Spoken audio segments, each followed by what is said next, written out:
चलिए प्यारे बच्चों, आज नया अध्याय स्टार्ट कर रहे हैं विज्ञान में। अध्याय 5 का क्या नाम है? बल।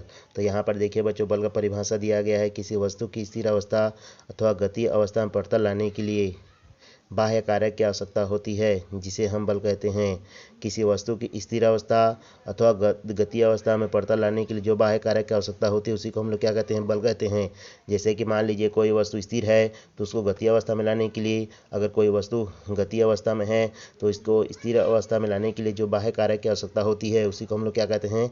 बल कहते हैं। उसके बाद नीचे में दिया गया देखिए बच्चों, जड़त्व। प्रत्येक वस्तु अपनी अवस्था में परिवर्तन का विरोध करती है, चाहे वह विरामावस्था में हो या गतिशील। वह इस स्थिति को नहीं बदलना चाहती और अपनी मूल अवस्था बनाए रखना चाहती है। वस्तुओं की यह प्रकृति जड़त्व कहलाती है। जैसे कि मान लीजिए कोई वस्तु जैसे कि गति कर रहा है, तो वह गति ही करना चाहता है। अगर कोई वस्तु विरामावस्था में है, तो वह विरामावस्था में रहना चाहता है, अपना स्थिति को बदलना नहीं चाहता है। तो वस्तुओं की यह प्रकृति क्या कहलाता है? जड़त्व कहलाता है। उसके बाद नीचे में दिया गया देखिए बच्चों, किसी वस्तु के जड़त्व की माप उसके द्रव्यमान पर निर्भर करता है।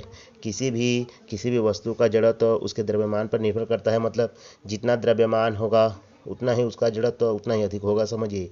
अगर द्रव्यमान कम रहेगा तो जड़त्व भी क्या होगा? कम होगा।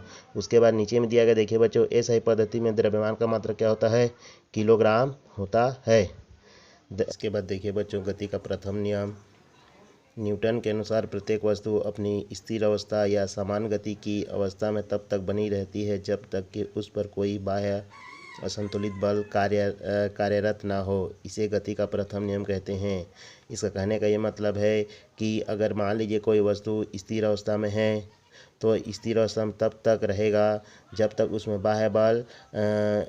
उसमें बाह्य असंतुलित बल कार्यरत ना करे, समझिए। और मान लीजिए कोई वस्तु गति कर रहा है, तो गति तब तक करता रहेगा जब तक उसमें बाह्य असंतुलित बल कार्य ना करे, समझिए। तो इसी को हम लोग क्या कहते हैं? गति का प्रथम नियम कहते हैं। उसके बाद नीचे में भी दिया गया देखिए बच्चों, जड़त्व वस्तु की वह प्रवृत्ति है जिसके कारण वस्तु उसकी स्थिति में होने वाले परिवर्तन का विरोध करती है। अतः गति के प्रथम नियम को ही जड़त्व का नियम कहते हैं।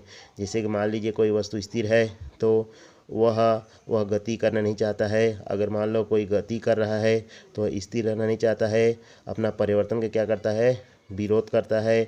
अतः गति के प्रथम नियम को ही हम लोग क्या कहते हैं? जड़त्व का नियम कहते हैं।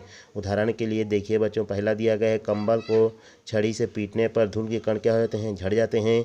और दूसरा दिया गया है, पेड़ में लगे फल नीचे गिर जाते हैं।